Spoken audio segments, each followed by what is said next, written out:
Om Shanti. Good morning.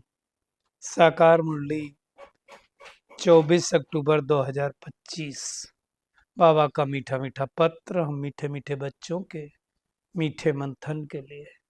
मंथन शुरू करने से पहले प्यार के सागर शिव बाबा की प्रेम भरी किरणों के नीचे बैठ जाते हैं और अनुभव करते हैं मैं प्रेम स्वरूप आत्मा हूँ, प्रेम के सागर की संतान हूँ।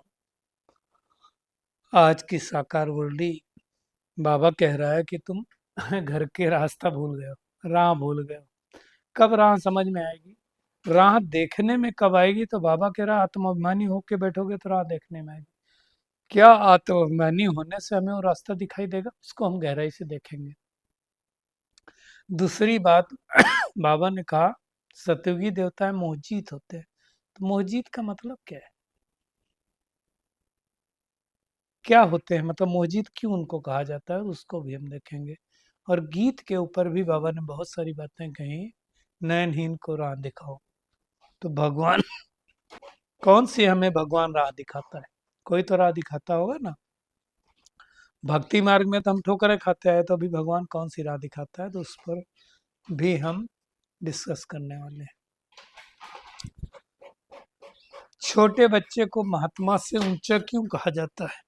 आखिर ऐसा क्या है छोटे बच्चे में जो उसको महात्मा कहा जाता है?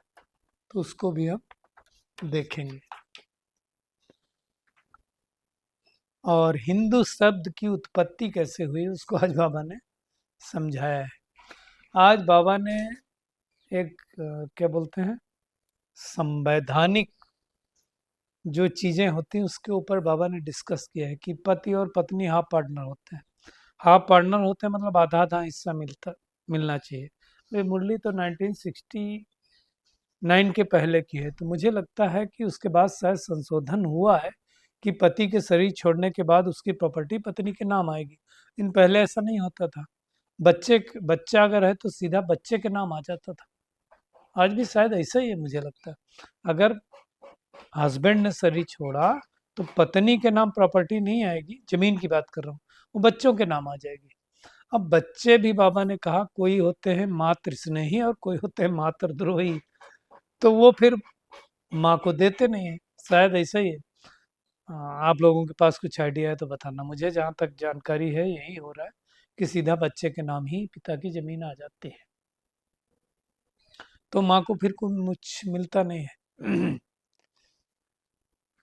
और बाबा कहता है यहाँ के बच्चे तो बहुत आपस में लड़ते झगड़ते हैं, और बाइस्कोप को बाबा ने बताया है सबसे गंदी बीमारी है। तो उसको भी हम देखेंगे क्यों बाबा बाइस्कोप के लिए कह रहा है। और भक्ति मार्ग के बिलीफ सिस्टम को भी बाबा ने टच किया है कि मूर्तियां बनाते हैं, श्रृंगार करते हैं, फिर डुबो देते हैं। वो हमने कई बार देखा हुआ है, फिर से देखेंगे। और ब्राह्मण का मतलब होता है विधि पूर्वक पूजन, इसलिए दुनिया में भी जब कोई कर्म करते हैं तो ब्राह्मणों को बुलाया जाता है। तो उसको हम देखेंगे कि कौन से ब्राह्मण की बात बाबा कर रहा है। और स्वच्छता और सत्यता में संपन्न बनना ही सच्ची पवित्रता है।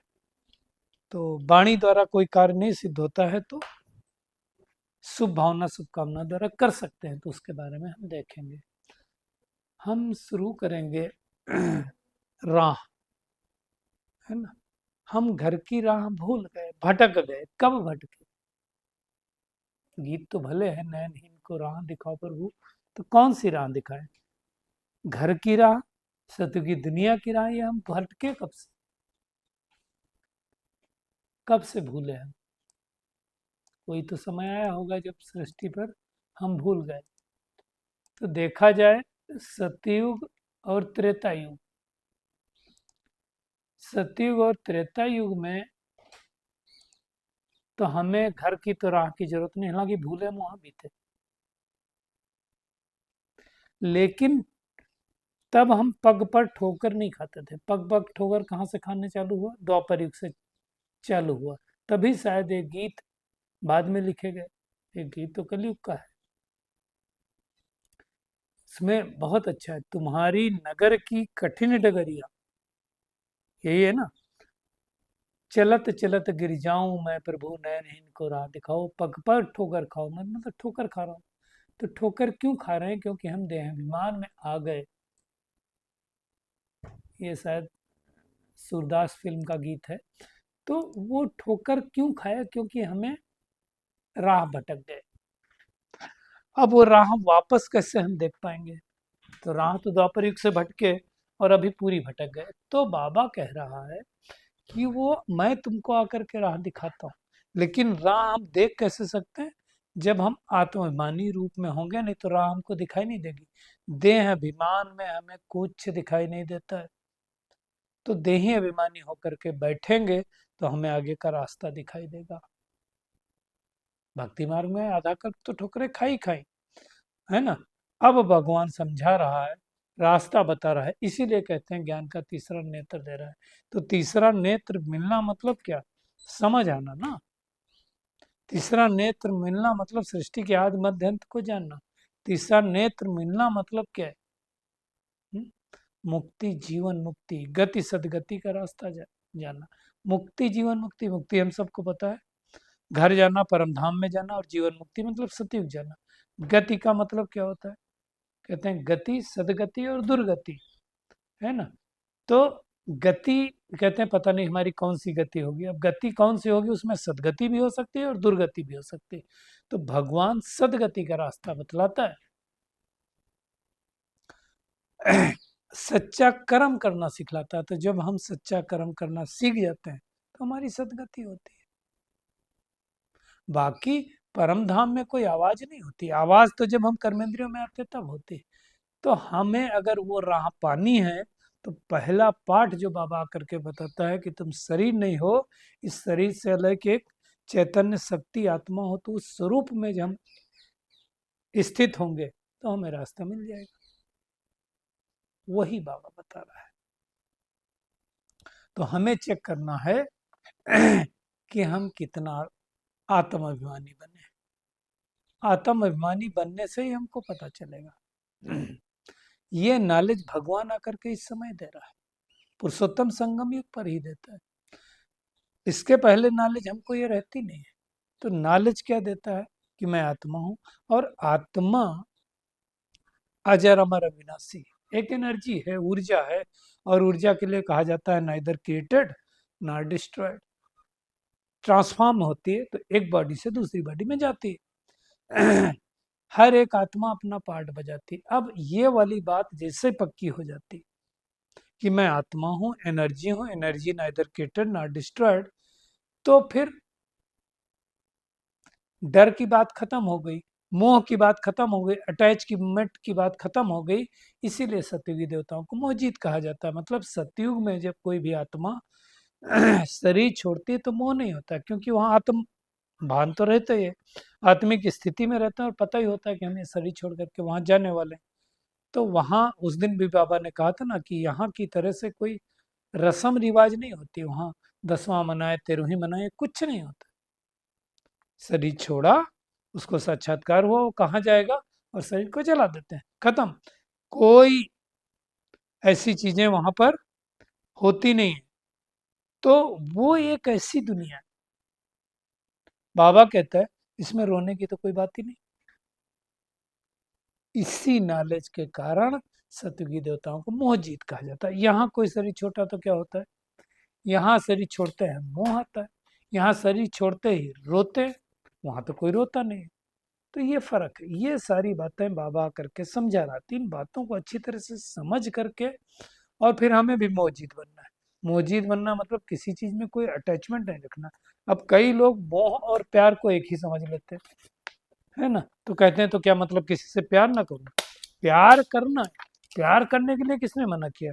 लेकिन मोह नहीं होना चाहिए। मोह और प्यार में क्या फर्क है? मोह होगा तो जिससे मोह होगा, मान लो मुझे बच्चे से मोह है, तो क्या होगा? हमको उसको दर्द होगा, उसको तकलीफ होगी, तो मुझे भी तकलीफ होगी। और अगर अटैचमेंट नहीं होगा हमें, तो बच्चे को तकलीफ होगी तो हम उसकी तकलीफ को ठीक करने की कोशिश करेंगे। हमें दर्द में हम नहीं चले जाएंगे कि बच्चा रो रहा है तो हम भी रोए, हम भी रोएंगे तो उसका फायदा क्या, फर्क क्या पड़ा? तो वो हमें देखना है।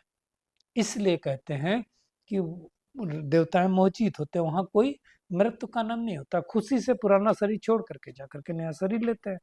तो वहां ऐसी कोई बात ही नहीं होती। तो वो सब बातें अच्छी तरह से समझ करके हमें भी अभी अभ्यास करना। अभ्यास करना मतलब हमें भी तो मोहजित बनना है, अटैचमेंट नहीं होना चाहिए। तो वो देखना है। हम थे स्वर्ग में, भारतवासी स्वर्गवासी थे, भारत ही सोने की चिड़िया था, अब नरकवासी बना। क्यों नरकवासी बना? बाबा कहता है विषय बैतरणी नदी में गोता खाते खाते ऐसे हो गए। अब एक दो को हम दुख देते हैं, फिर बाबा से कहते हैं ऐसी जगह ले चलो जहां दुख ना हो। मुझे दूसरी दुनिया में ले चलो, क्योंकि दुखी हो गए ना। स्वर्ग था तो दुखी नहीं थे। अच्छा, दो चीजें होती, स्वर्ग में धन भी ज्यादा होता है, आत्मा भी अपनी बैटरी चार्ज होती है, तो वहां सब कुछ पॉजिटिव होता है। यहाँ धन भी कम और आत्मा की बैटरी भी डिस्चार्ज, तो यहाँ डबल नुकसान होता है। एक दो को सब दुख देते थे अननेसेसरी। हर कोई क्या कर रहा है, अपना पलड़ा झाड़ रहा है, दूसरे को दोषी ठहरा रहा है किसी भी बात को लेकर के। अपनी गलती नहीं मान रहा कि मेरी गलती होती, अपना क्या कर्तव्य हो नहीं मान रहा है। हम कर्तव्यों को भूल गए, अधिकारों को याद है। ये तो हम तो रोज देखते हैं।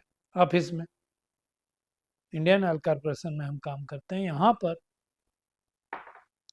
हर एक को अपना अधिकार याद है, कर्तव्य नहीं मालूम किसी को। हमें क्या करना चाहिए कंपनी के लिए वो नहीं पता है। ऐसा करके रोज हमारा डिस्कशन होता है।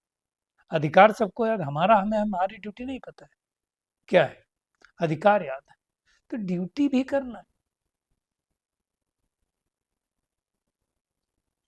तो ऐसा भी भारत हो गया है।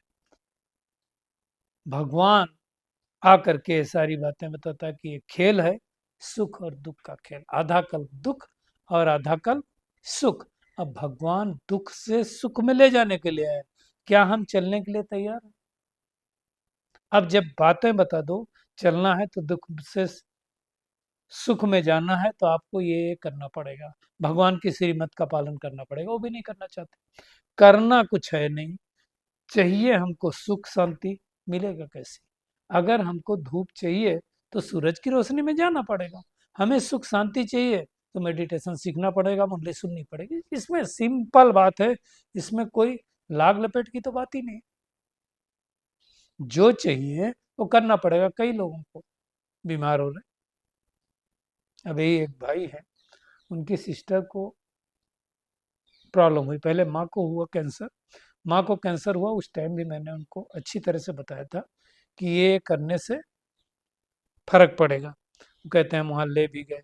अब वहाँ ले गए, अभी सिस्टर का भी उनकी हुआ, शायद उनको भी ले गए होंगे ये नेचर क्योर में।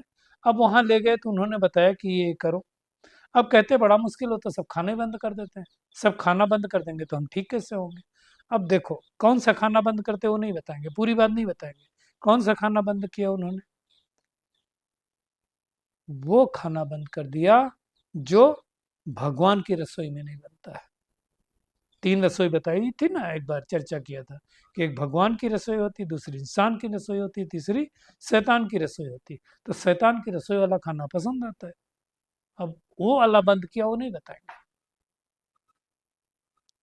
और थोड़े दिन अगर इंसान की रसोई के भी बंद करना पड़ा तो कौन सी बड़ी बात है? तो वो समझते नहीं, इसलिए बीमार होते रहते। खैर, उस पर हम ज्यादा अभी चर्चा नहीं करेंगे। आज बाबा कह रहा है छोटे बच्चे महात्मा से भी ऊंच गाया गया है। क्यों? क्योंकि महात्मा बच्चे यानी जन्म लेते फिर बड़े होकर के विकारों का अनुभव करते हैं। जो महात्माएं बनते हैं वो बाद में घर बार छोड़ के जाते हैं। छोटे बच्चे को तो विकारों का पता ही नहीं होता है, मात्रम अविद्या कहोगे विकारों की, इनोसेंट है। इसलिए महात्मा से ऊंच गाया जाता है। और देवताएं भी इनोसेंट होते हैं, उनको विकारों का नहीं पता होता। साधुओं के लिए कभी नहीं कहेंगे सर्वगुण संपन्न 16 कला संपूर्ण, साधुओं की महिमा नहीं है, साधुओं की अलग महिमा है, ये तो देवताओं की महिमा है। तो हिंसा और अहिंसा का भी अर्थ समझाए। दुनिया में किसको मारना, इसको हिंसा कहा जाता है। किसी की पिटाई कर दो तो कहेंगे हिंसक है। हिंसक प्राणी में जैसे शेर गाया जाता है, भालू गाया जाता है, वो हिंसक प्राणी। भगवान कहता सबसे बड़ी हिंसा है काम कटारी चलाना, और देवताएं होते नहीं। अब ये बात सबको हजम नहीं होती है कि कैसे वो दुनिया होती है, तो उसकी गहराई में जाना पड़ेगा, पढ़ेंगे तो वो चीजें समझ में आएंगी। आज बाबा ने कहा हिंदू भी कोई धर्म नहीं। अब देवी देवता धर्म तो कह नहीं सकते अपने को। तो जब कहा जाता है, पहले भी चर्चा हुई कि अंग्रेज जब आए तो वो सिंधु नदी पार करके आए, तो सा को हमेशा हा कहते हैं, तो सिंधु ने कहना है हिंदू कहने आया, तो हिंदुस्तान का, सिंधु के उस पार क्या हो गया, हिंदुस्तान। तो क्या हो गया, और हिंदुस्तान में रहने वाले क्या हो गए, हिंदू हो गए। तो इस तरह से हिंदू धर्म आ गया। अब आजकल कालम ही नहीं, देवी देवता का धर्म का कालम ही नहीं, हिंदू का है तो वही टिक करते हैं।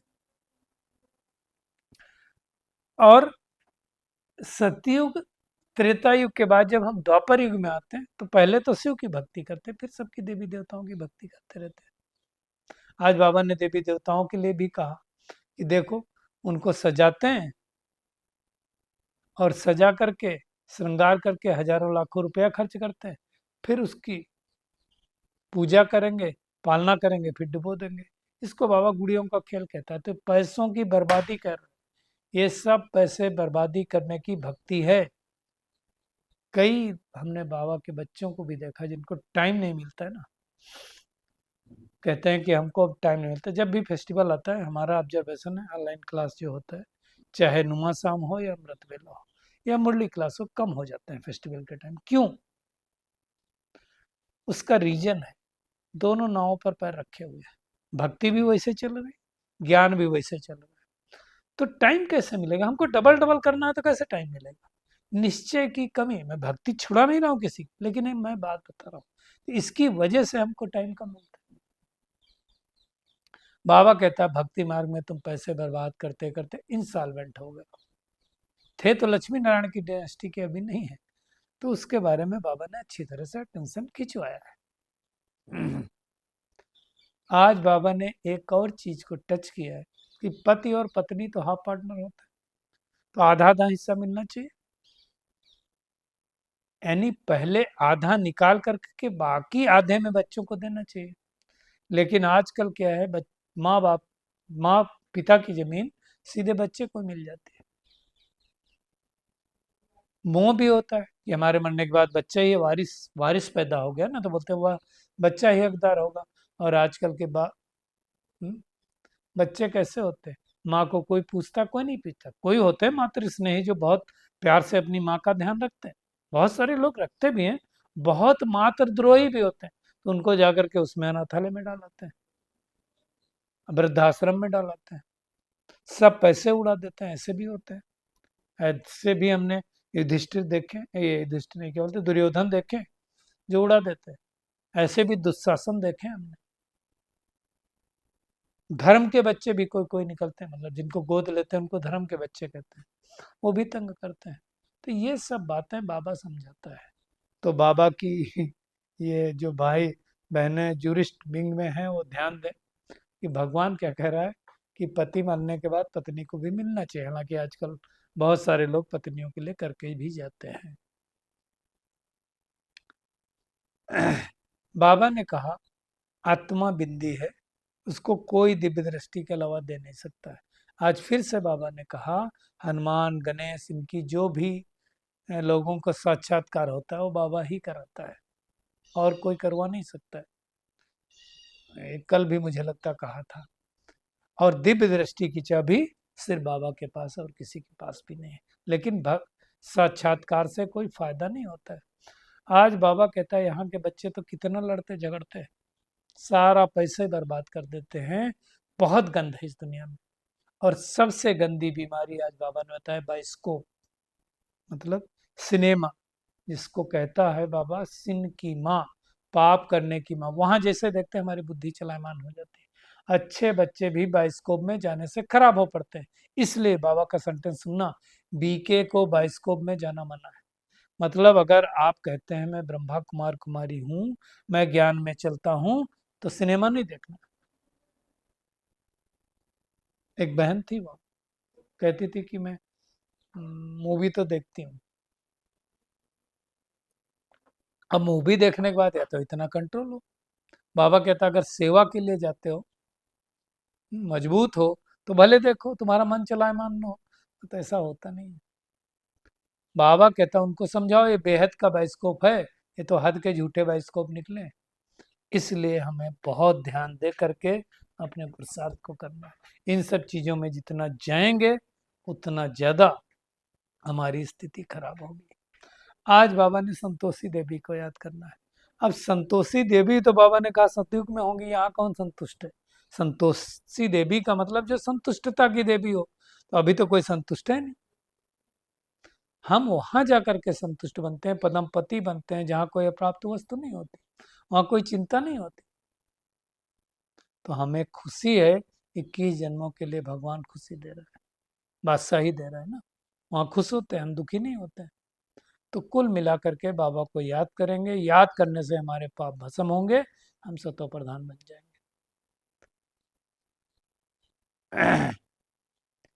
आज के वरदान पे आते हैं। पुरुषार्थ और सेवा में विधि पूर्वक वृद्धि को प्राप्त करने वाले तीव्र पुरुषार्थी भव। ब्राह्मण मतलब विधि पूर्वक जीवन, मतलब सवेरे से लगा करके अमृत बेले से रात तक मनसा वाचा कर्मणा संपर्क संबंध में विधि पूर्वक रहा, वृद्धि हुई। सोचो, अगर कोई भी कार्य सफल करना है तो क्या करना पड़ेगा, विधि पूर्वक किया जाता है ना। और विधि खुद के पुरुषार्थ में होती है। अगर वृद्धि नहीं हो रही सेवा में, तो कहीं ना कहीं विधि की कमी। इसलिए हमें चेक करना है, कारण को सोचकर निवारण करो। इस दिल शिकस्त नहीं होना इसमें। अगर विधि पूर्वक जीवन है तो वृद्धि अवश्य होगी और तीव्र पुरुषार्थी बन जाएंगे। तो हमें वो चेक करना। स्वच्छता और सत्यता में संपन्न बनना ही सच्ची पवित्रता है। तो सच्ची पवित्रता चाहिए तो स्वच्छता और सत्यता चाहिए। अब व्यक्ति सारे में बाबा ने कहा जहां वाणी द्वारा कोई कार्य सिद्ध नहीं होता है, तो क्या कहते हैं, ये वाणी से नहीं समझेंगे, हम शुभ भावना शुभकामना से इनको परिवर्तन करेंगे। तो हमें साइलेंस की शक्ति का साधन शुभ संकल्प शुभ भावना, नैनों की भाषा, रहम और स्नेह की अनुभूति करा के करना है। तो आज की पूरी मुरली में टेक होम यही है कि हमें भगवान की श्रीमत पर चलना है, सबको घर जाने की राह बतानी है, संतुष्ट रह करके संतोषी देवी संतोषी देव बनना है, कोई आस नहीं रखनी है। भगवान से सब प्राप्तियां मिल करके मिल रही हैं, उससे पद्मापदम पति बनना है। सबसे गंदा बनाने वाला बाइस्कोप है, इसलिए बाइस्कोप नहीं देखना है, मना है ना। बाबा कहता हद और बेहद के बाइस्कोप का राज दूसरों को समझाना है। और ब्राह्मण जीवन मतलब विधि पूर्वक हमें सब कुछ करना है, विधि से सिद्धि प्राप्त करनी है। स्वच्छता और सत्यता में संपन्न बनना ही सच्ची पवित्रता है।